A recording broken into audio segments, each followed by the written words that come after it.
dolore non passerà mai. Lo strazio di Luigi Antoniello, papà di Marco e nonno del piccolo Matteo, travolti uccisi a Santo Stefano di Cadore insieme a nonna Maria Grazia. Il bimbo era la nostra forza, ci sembra un incubo.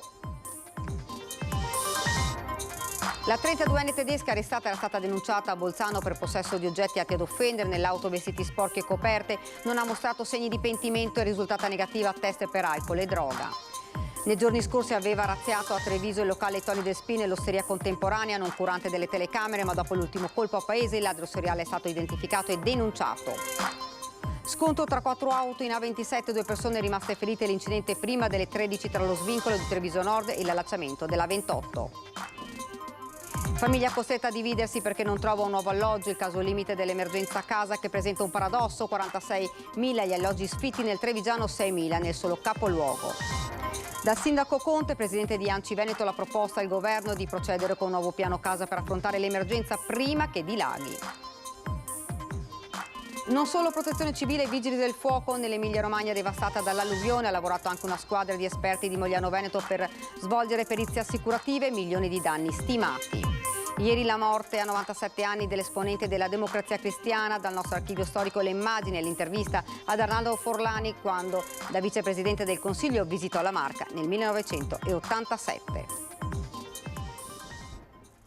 Buonasera e ben ritrovati dalla redazione di Treviso. Dunque questi i titoli di oggi. Parleremo della strage avvenuta a Santo Stefano di Cadore nella nostra pagina di Belluno. In primo piano ora la cronaca dal Trevigiano con un nuovo colpo l'altra sera all'osteria da Rossetto lungo la Feltrina per il ladro protagonista dei furti in centro città nel ristorante Tony Del Spin e all'osteria contemporanea. Colpo però con passo falso perché questa volta le telecamere hanno permesso ai carabinieri di individuare e denunciare il malvivente.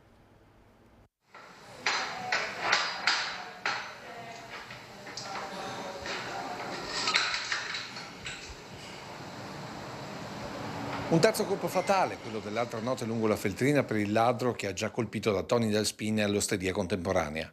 Straniero di origini magrebine, 27 anni, ha usato la stessa tecnica di via inferiore a Treviso, scassinando da Rossetto uno dei balconi, per poi fare razzia sugli scaffali, oltre che del contante presente in cassa. Un ladro la notte scorsa si è introdotto qui nei locali dell'osteria rubando sigarette, gratta e vince il fondo cassa. Un bottino di circa 1.000 euro raccolti come si vede in tutta tranquillità, probabilmente ignorando per la seconda volta la presenza delle telecamere. Poi attraverso i carabinieri di paese lo hanno scoperto e il sistema di videosorveglianza è stato trovato. Infatti il ladro è già noto alle forze dell'ordine ed è stato subito riconosciuto da uno dei carabinieri di paese che l'ha associato anche alle immagini degli altri furti, dopo aver visto questo filmato recuperato dal gestore al momento della riapertura del locale.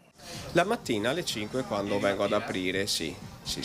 Ieri mattina, sì. Da lì i carabinieri si sono subito diretti verso l'abitazione del giovane, dove la perquisizione ha permesso di ritrovare e riconsegnare al titolare dell'osteria da Rossetto quasi tutti i soldi e la merce rubata.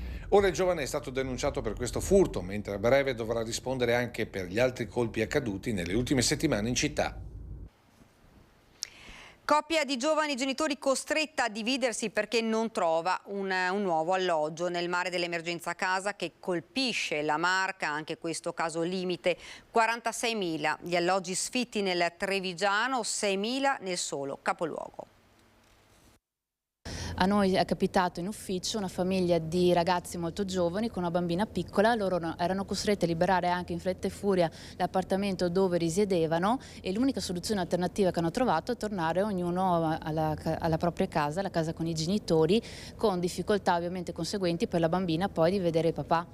Il caso della giovane coppia trevigiana segnalato dal sindacato inquilini da una parte e il consistente numero di alloggi sfitti nella Marca e nel capoluogo dall'altro, come emerge dai dati Istat portati dalla segretaria del Sunia Deborah Marcon alla tavola rotonda che la CGIL ha dedicato a Treviso all'abitare precario. Mostrano come circa 46.000 abitazioni in tutta la provincia di Treviso siano sfitte. Questo comprendendo ovviamente soprattutto tutta la parte privata. Sono 6.000 circa nel nel capoluogo, pochissime effettivamente sono di proprietà pubblica, quasi tutte quante sono proprietà privata. Nella Marca il 60% delle abitazioni consiste in case indipendenti o isolate, il 68% delle quali su 2 piani fuori terra, la stessa percentuale di edifici ha più di 30 anni. Ma il tema principale è l'indisponibilità della fetta più ampia di patrimonio immobiliare, una tendenza già iniziata prima dalla pandemia e acuita nelle fasi successive, che esige risposte nel breve termine, prima ancora che impostare politiche sul lungo periodo. C'è un allarme che ci dice che dobbiamo prevenire, perché altrimenti, se continuano a esserci queste emergenze abitative, gente sfrattata, persone che non riescono più a pagare il mutuo, il costo complessivo poi per le singole situazioni, ma anche per i comuni, rischia di essere il doppio di quello che si può mettere a disposizione facendo accordi di rete. Per esempio, per le emergenze abitative, invece che sia ogni singolo comune che ci pensa, si possono aggregare dei comuni per fare degli stabili appositi. L'altro tema è la riqualificazione degli alloggi popolari, 1 migliaio, dice Barbiero nella Marca, quelli che potrebbero essere poi reimmessi sul mercato. Questo necessiterebbe anche del sostegno del sistema bancario. Poi, se a livello nazionale fanno leggi che aiutano, tutto aiuta, però noi dobbiamo oggi mettere a terra soluzioni con le risorse che abbiamo. Dal sindaco Conte, presidente di ANCI Veneto, la proposta al governo di procedere con un nuovo piano casa.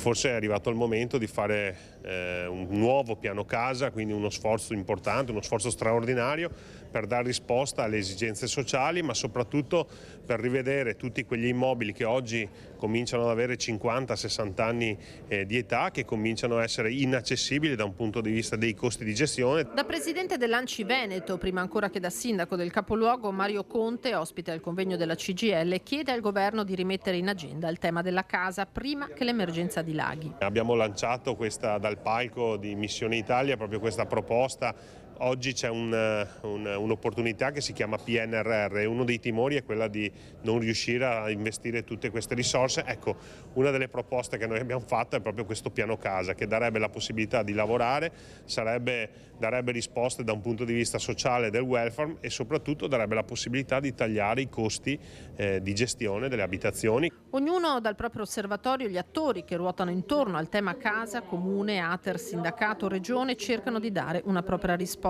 Il NIDIL della Camera del Lavoro ha riunito tutti per analizzare la situazione. L'obiettivo è quello di creare magari delle piattaforme con tutti i comuni della Marca che all'interno abbiano degli obiettivi che riguardano l'emergenza abitativa e quindi con le esigenze e le peculiarità che riguardano ciascun comune, perché poi ciascun comune ha le proprie caratteristiche e da queste noi non possiamo prescindere. Avere un lavoro non basta più per vivere e soprattutto per avere un tetto sulla testa. C'è quindi da intercettare quella fascia di lavoratori che percepisce uno stipendio insufficiente a pagare le spese legate alla casa. Non sono emergenze classiche, cioè quelli che magari hanno un ISEE molto basso, magari hanno un ISEE un po' più alto, che però non gli consente di avere il pagamento di un affitto o il pagamento di un mutuo, visti i tassi, l'inflazione e comunque il lavoro povero. ATER dal canto suo possiede nella Marca 868 alloggi di edilizia popolare vuoti, di cui 100 da assegnare entro fine anno e altri 88 a Monigo attendono di essere ristrutturati. Le risorse sono limitate, ATER, come ho detto oggi, non vive di finanziamenti pubblici, anzi paga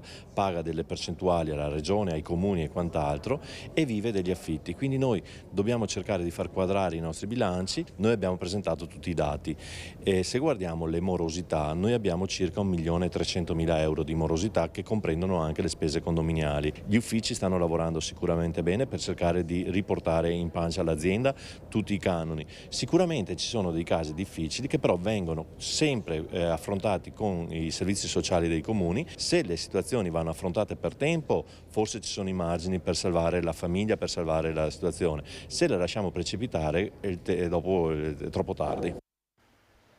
Continuiamo con la cronaca, scontro tra 4 auto in A27, 2 persone sono rimaste ferite, l'incidente è avvenuto poco prima delle 13 in autostrada tra lo svincolo di Treviso Nord e l'allacciamento della 28 al chilometro 15. I vigili del fuoco sono arrivati da Treviso ed hanno messo in sicurezza i veicoli, mentre gli automobilisti coinvolti sono stati trasferiti dal SUEM 118 all'ospedale. Sul posto la polizia stradale e gli ausiliari del traffico dell'autostrada. Il flusso veicolare durante i soccorsi è stato incanalato su una sola corsia. Le cause del sinistro al vaglio della polizia stradale. Le operazioni di soccorso dei vigili del fuoco sono terminate dopo circa un'ora.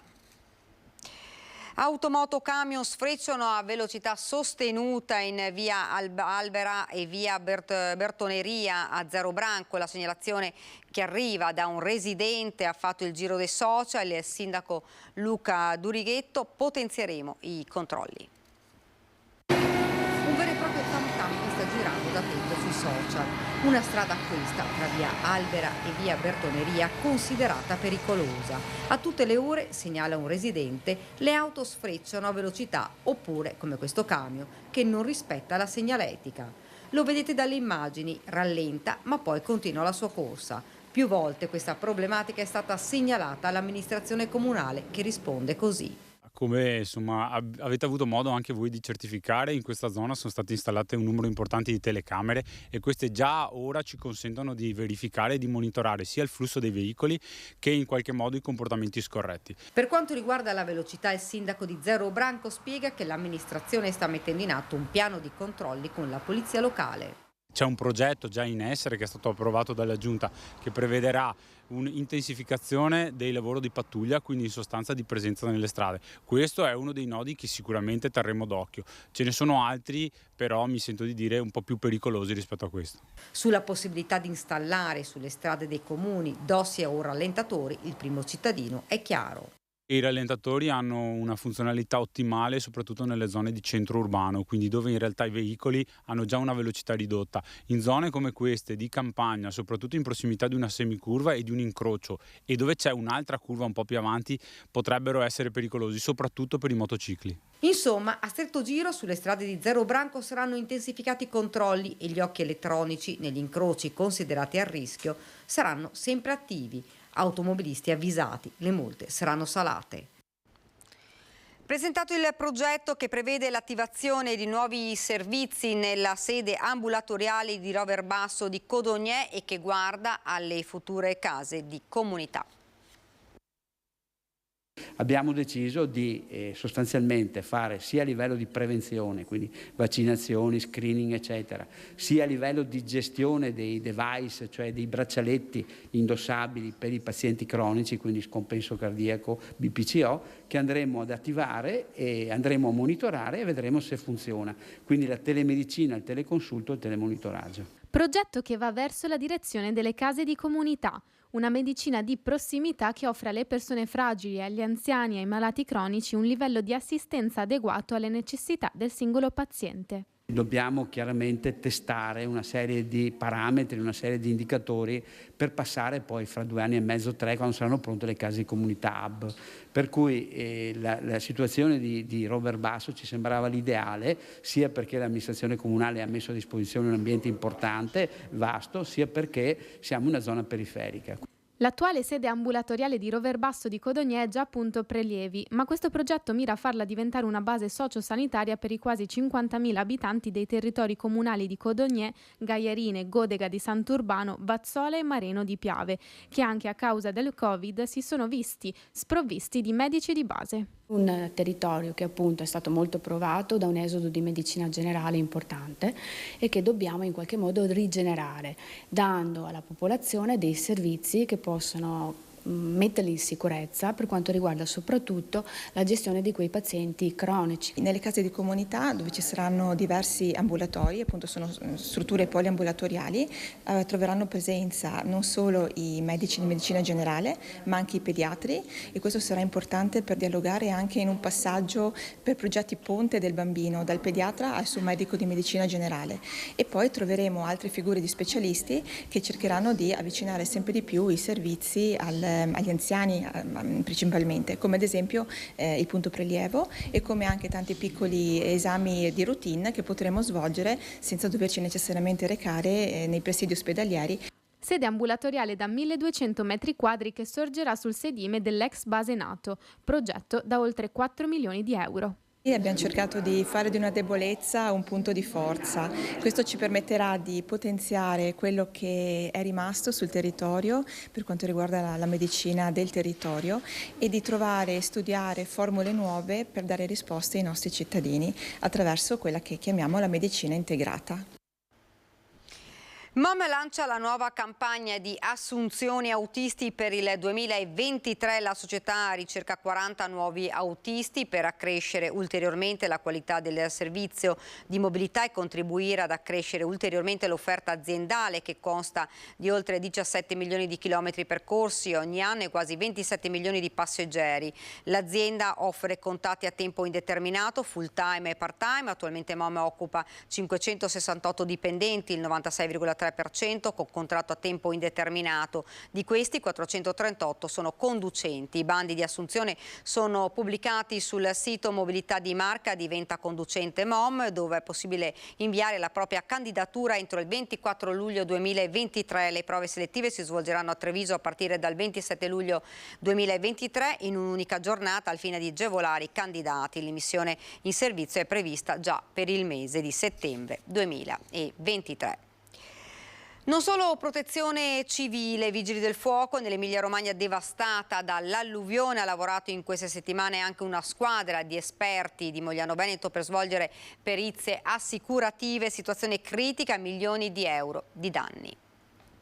Ecco qua, se puoi fermarti un secondo, lì a sinistra c'è l'entrata degli impianti, lì ci sarebbe la porta, praticamente ci sono tutti gli impianti dove vanno, stiamo aspettando il mobile. Noi abbiamo effettuato perizie assicurative e abbiamo visto centinaia di danni purtroppo ad abitazioni, ad aziende produttive, ad attività commerciali per parecchi milioni di euro. È sceso subito dopo la fase acuta dell'alluvione il gruppo di periti che da Mogliano è arrivato in Romagna per svolgere perizie assicurative e valutare i danni causati dalle piogge eccezionali che hanno colpito il territorio lo scorso maggio. Siamo stati sostanzialmente in provincia di Ravenna, Forlì Cesena e Rimini. Ci siamo mossi nelle immediate settimane successive all'evento con una squadra di lavoro costituita da 10 persone e con l'ausilio di un vero e proprio ufficio mobile che ci ha dato la possibilità di coordinare e gestire al meglio l'attività. Ma noi abbiamo circa 4.500 ettari in produzione, 1.000 li abbiamo persi. Abbiamo potuto constatare la devastazione che può creare un evento atmosferico di tale portata, oltre ai danni materiali che abbiamo accertato nelle varie case, nelle varie aziende che abbiamo visitato. La cosa che mi ha toccato di più e che mi ha impressionato è stato il transitare con i nostri mezzi lungo le vie delle città coinvolte e vedere i mucchi di materiali, di beni accatastati a bordo strada, e vedere tra questi mucchi anche i giocattoli dei bambini ha lasciato il segno. Popolazione quella romagnola che non si è mai lasciata abbattere dalle condizioni critiche lasciate dall'alluvione. La popolazione romagnola si è dimostrata una grande popolazione, una popolazione molto orgogliosa, molto laboriosa, gente che fin dalle prime ore successive all'evento, all'alluvione, si è data un grande affare per bonificare, risanare, ripristinare la situazione al meglio, e nonostante l'avversità che l'ha colpita è riuscita molte volte a salutarci con un sorriso. A Castelfranco è sempre più altilenante il futuro del sindaco Stefano Marcone e della sua giunta, al momento dimissionaria, mentre si avvicina il 14 luglio, ultimo giorno utile per ogni ripensamento. Si fa sempre più concreta l'ipotesi che il sindaco non lasci l'incarico, ma venga fatto lasciare da alcuni partiti che lo sostengano. So per notizie avute in data odierna che il sindaco sta cercando di ricomporre la maggioranza e che addirittura forze di opposizione come i giovani di Punto di Incontro si sono offerti a dare una mano nella ricomposizione di questa maggioranza. Noto però anche che ci sono forze in parte della Lega e di Fratelli d'Italia che di fatto non la pensano in questa maniera. Se prima era Marcon che voleva lasciare, ora pare che siano i suoi sostenitori a volerlo far lasciare la carica di primo cittadino di Castelfranco, che potrebbe passare alla storia anche come l'ennesimo sindaco impallinato da fuoco amico. E secondo Giovine i conti tornerebbero con quel fastidio politico causato dai 3 consiglieri invisi a Marcon, che alla fine avrebbe la meglio sulla tenuta del governo attuale della città e quindi all'apertura delle nuove elezioni con relativi nuovi equilibri politici.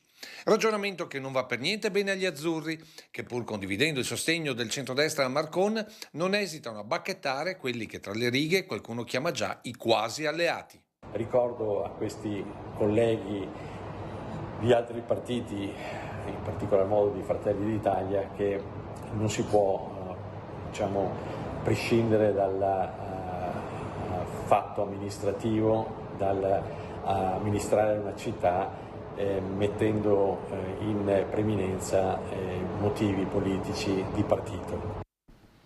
Ed ora invece parliamo di autonomia. Il Partito Democratico chiarisce l'impostazione dei 190 emendamenti presentati al disegno di legge Calderoli.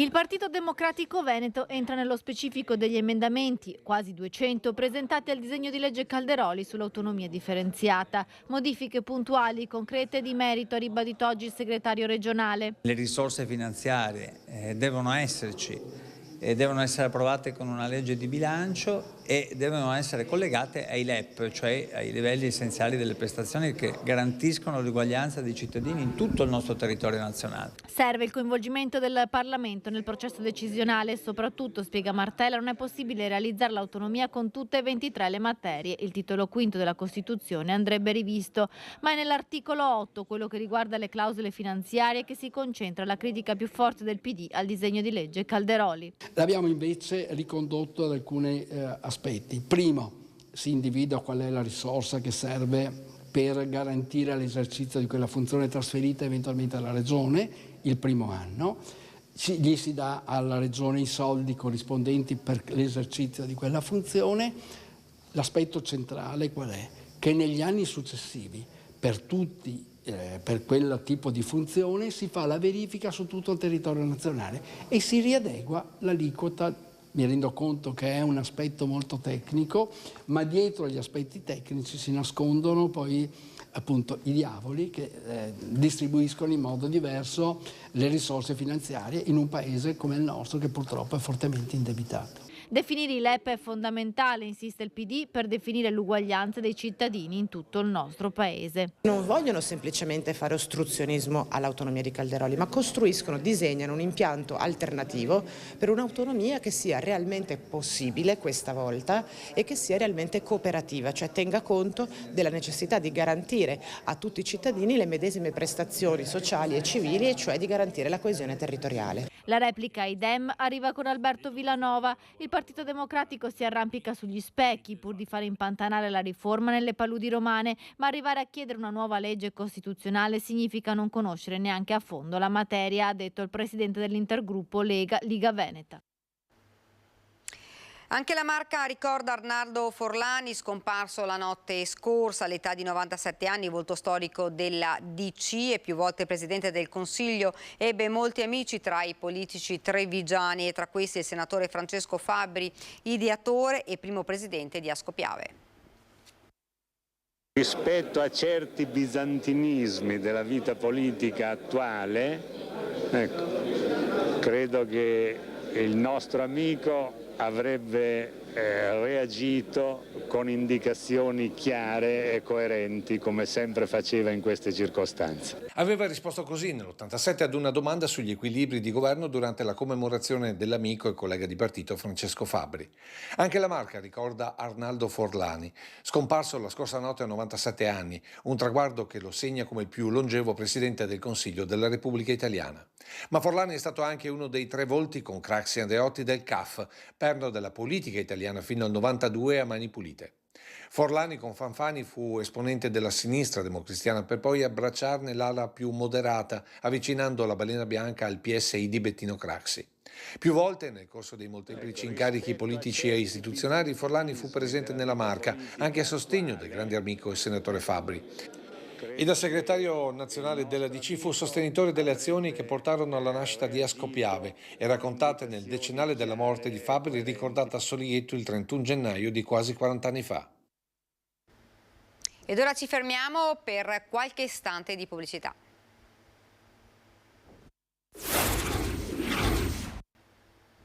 Siamo tornati nuovamente in studio, ora vediamo invece come sarà il tempo il prossimo fine settimana con il generale Iannicelli. È una vasta area anticiclonica che padrona tutto il panorama europeo. L'anticiclone delle Azzorre rilascia addirittura un secondo massimo, come evidente dalla carta del tempo, sulle nostre zone, sull'Italia in generale. Questo costituisce un forte blocco al passaggio di sistemi perturbati, quindi è presto detto tempo soleggiato, bel tempo per questo fine settimana, ma per gran parte della prossima. Quindi più in dettaglio, cielo in prevalenza sereno. L'unica cosa che ci si può aspettare è una velatura nelle primissime ore, che poi scompare, e qualche cumulo anche intenso a ridosso dei rilievi, dove non si esclude qualche temporale, ma anche queste sono espressioni di bel tempo. I venti sono deboli di direzione variabile e le temperature purtroppo tendono a crescere. Abbiamo un'ondata di caldo, quindi per i prossimi 2 giorni, quindi minime intorno ai 20-22 gradi, le massime 31-32 gradi. Per quanto riguarda poi da martedì e lunedì e martedì tenderanno a crescere, a portarsi a 34 e forse a 35 gradi, quindi con un tasso di umidità altrettanto alto avremo un tipo di tempo abbastanza fastidioso. L'alta Adriatica è previsto da poco mosso a quasi calmo. È tutto. Ed ora siamo alla nostra pagina da Belluno e provincia.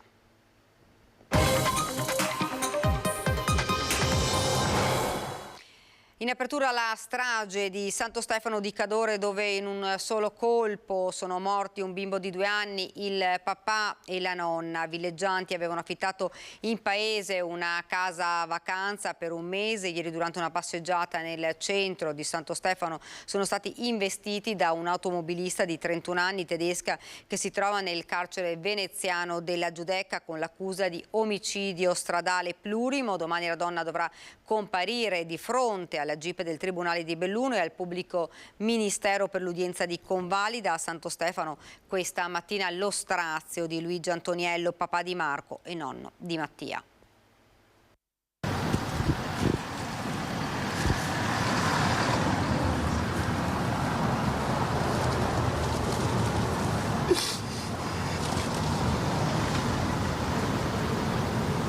È un momento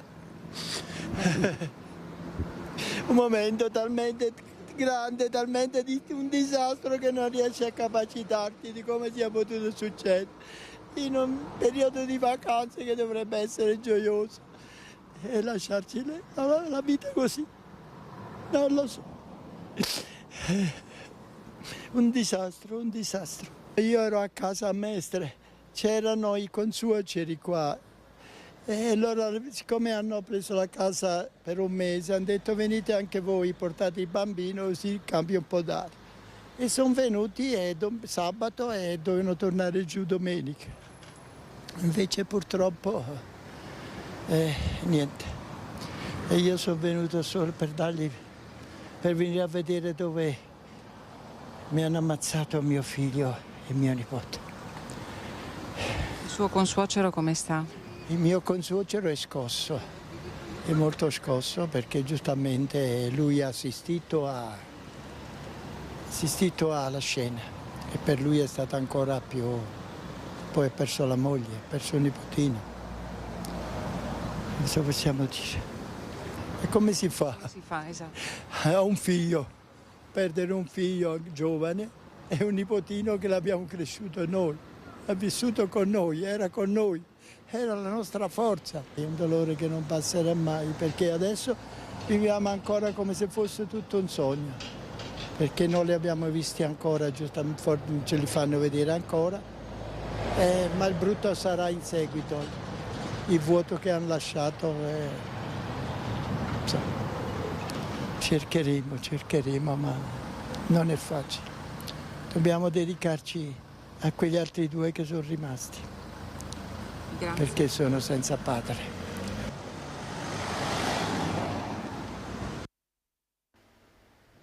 Uno strazio senza fine. Ieri pomeriggio erano passate da poco le 15:30. Il piccolo Mattia con i genitori e i nonni passeggiavano sul marciapiede in via Udine quando dietro di loro è sopraggiunta l'Audi 3 guidata da Angelica Hutter, 31 anni di nazionalità tedesca, che li ha travolti in pieno scaraventandoli a oltre 30 metri dall'impatto. Il papà di Mattia e la nonna sono morti sul colpo. Il piccolo Mattia si è spento durante il trasporto in elicottero all'ospedale di Belluno. Dopo aver assistito alle scene che purtroppo ieri ci siamo trovati davanti Cosa c'era ieri? Un scenario incidentale abbastanza evidente, come potete notare. Una cosa molto toccante, veramente, con un bambino così piccolo personalmente non era mai successo nella mia carriera. Fabio è stato tra i primi soccorritori a giungere in via Udine ieri pomeriggio. Da 10 anni è vigile del fuoco a Santo Stefano di Cadore e mai prima d'ora gli era capitato un intervento così difficile umanamente e professionalmente.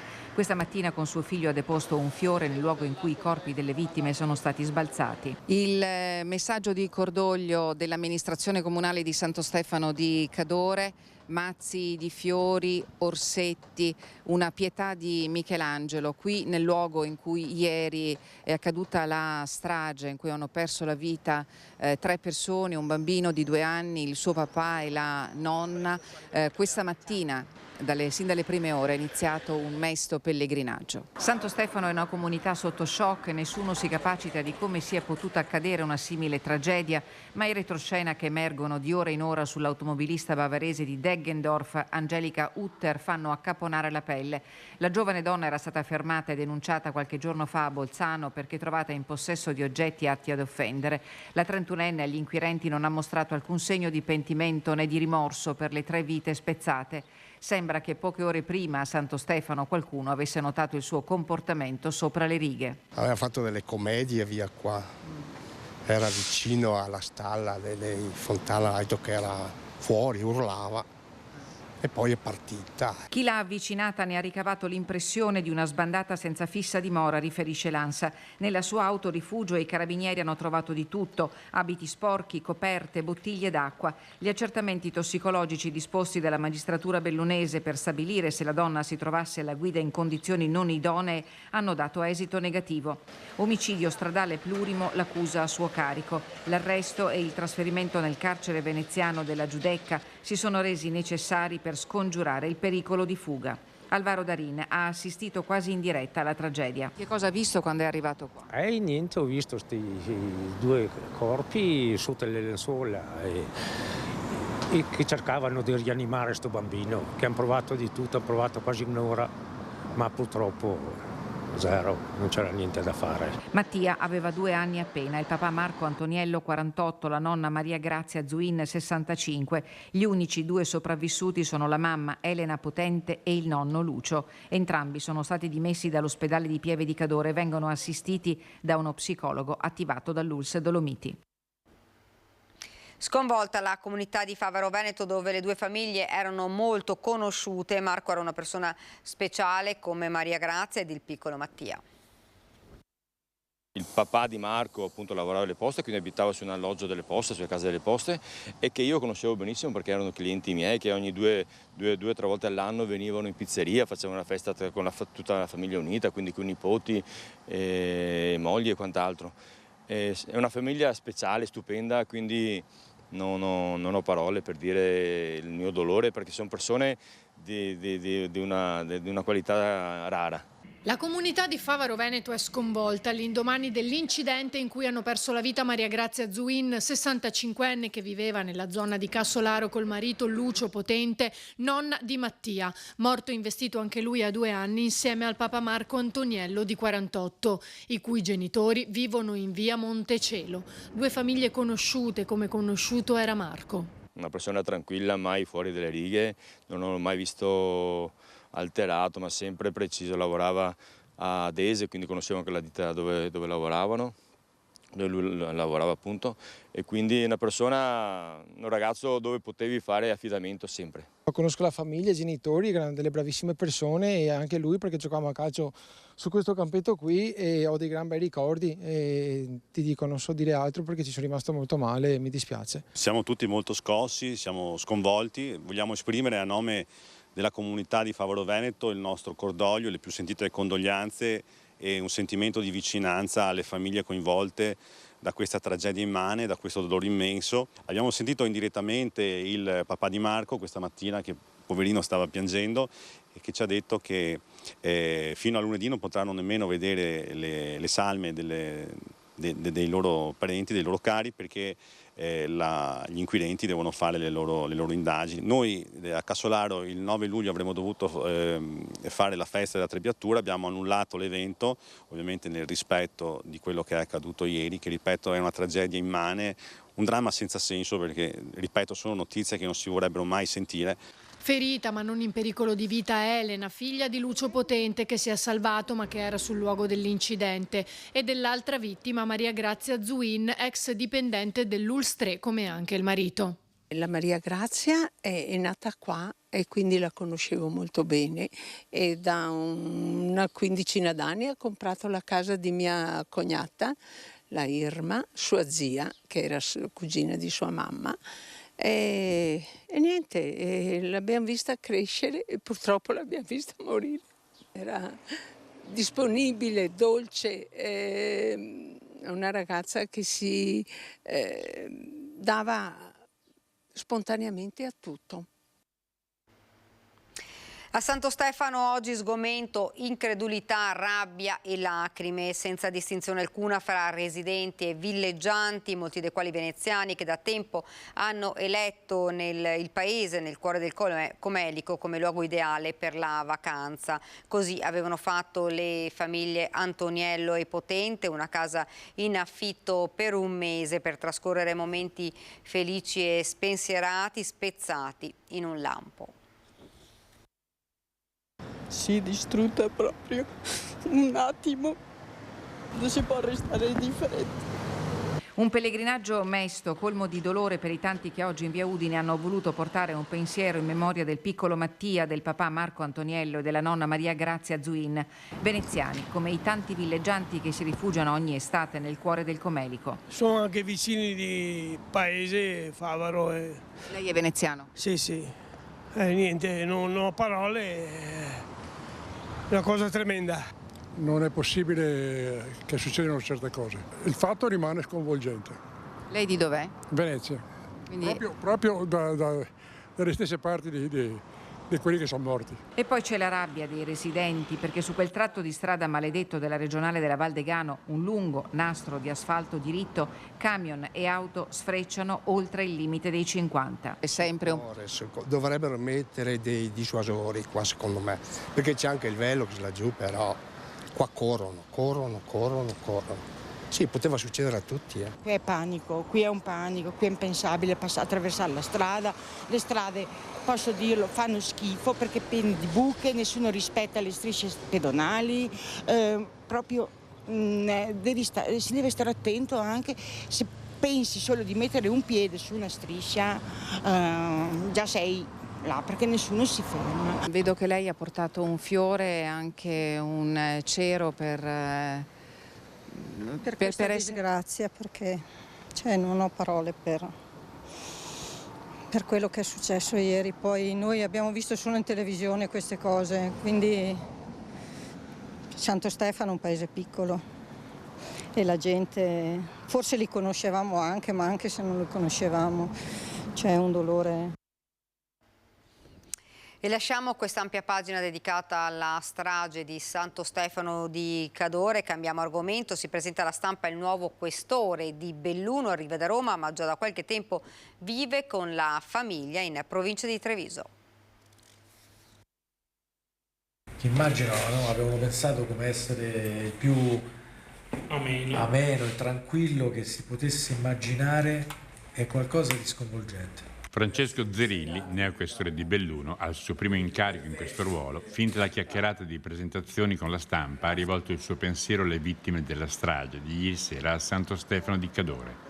Il suo incarico è iniziato qualche giorno fa, subentrando a Giuseppe Maggese, destinato a Reggio Emilia. Innanzitutto l'orgoglio, la grande soddisfazione, la grande gratitudine che esprimo verso il signor Capo della Polizia, il dottor Vittorio Pisani, che mi ha voluto conferire questo prestigioso incarico di questore della provincia di Belluno. Quindi innanzitutto questo, gratitudine, orgoglio. Zerilli, romano con il cuore ancora nella capitale dove abitano le 2 figlie più grandi e dove ha fatto la sua gavetta, già da dirigente del compartimento di polizia ferroviaria del Veneto aveva deciso di trasferire nella nostra regione la sua famiglia, scegliendo come residenza Povegliano, un comune in provincia di Treviso. Tra le preoccupazioni quella di un grande avvenimento futuro, quali le Olimpiadi invernali del 2026. Il presidente del Veneto, Luca Zaia, che visto l'incarico precedente già lo conosce, gli ha augurato di essere lui il questore anche allora, anche se mediamente i tempi di permanenza nel ruolo in una città sono di circa 2 anni. Ma io sono a disposizione totale, come ripeto, del signor Capo della Polizia. Questo è un evento chiaramente che inevitabilmente raccoglie, catalizza anche fortemente la nostra attenzione. Io mi ci dedicherò intensamente, se così sarà ne sarò felice e orgoglioso. Non piace alla CGIL e alla sua organizzazione di categoria quel senso di diffuso ottimismo sulla vicenda Safilo. Non vi è nulla di definitivo, nessuna situazione è stata definita dall'azienda, che scompare neppure dalla miliardaria Teolis, pronta a rilevarne le quote di maggioranza, commenta la segreteria della Camera del Lavoro, Denise Casanova. Chi saranno i lavoratori che andranno nell'azienda che può garantire un futuro e chi dall'altra parte, chiede Casanova.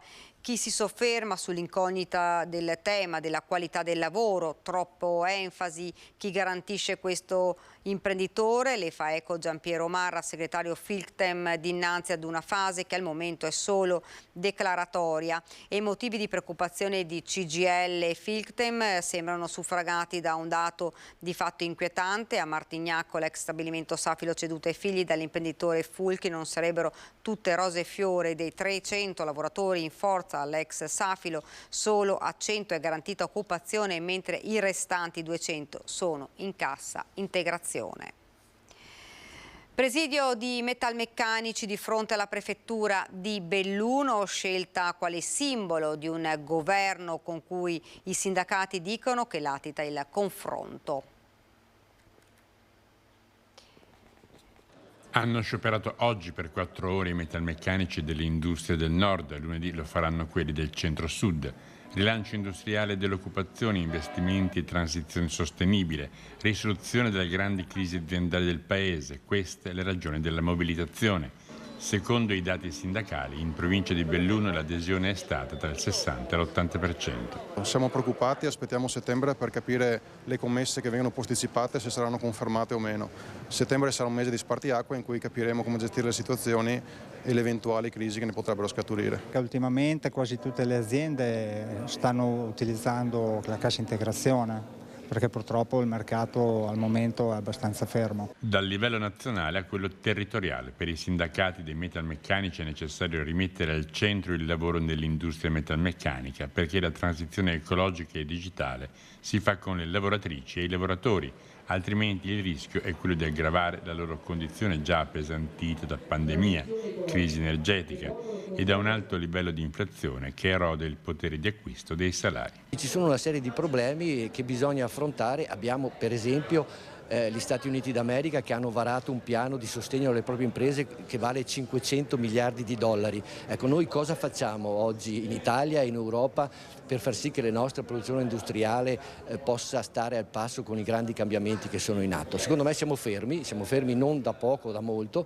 però questo è il momento veramente di metterci intorno al tavolo, di capire quali sono i settori strategici sui quali anche i fondi pubblici potrebbero essere investiti per rilanciare, per sostenere l'occupazione, per rilanciare il Paese dentro un quadro di grandi cambiamenti epocali che, se noi non interveniamo subito, rischiano di lasciarci indietro. Ed è davvero tutto per questa edizione del nostro telegiornale. Vi lascio alle previsioni del tempo. Grazie davvero per averci seguito e buona serata.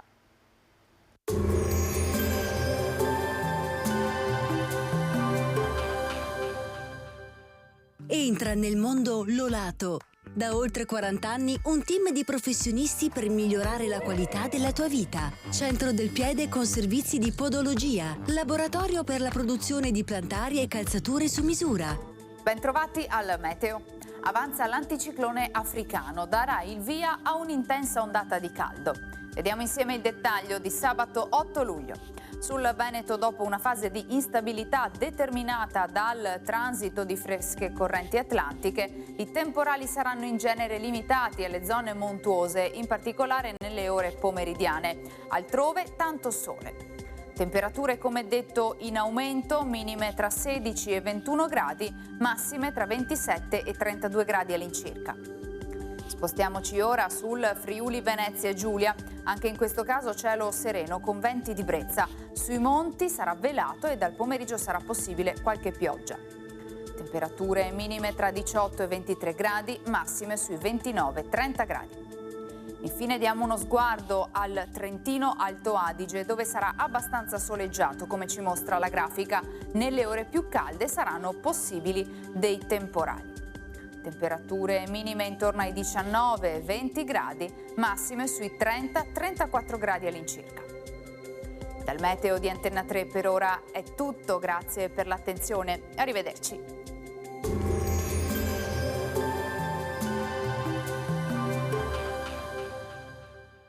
Busti, tutori e protesi di arto personalizzati. Ortopedia e sanitaria Lolato. A Treviso e Montebelluna.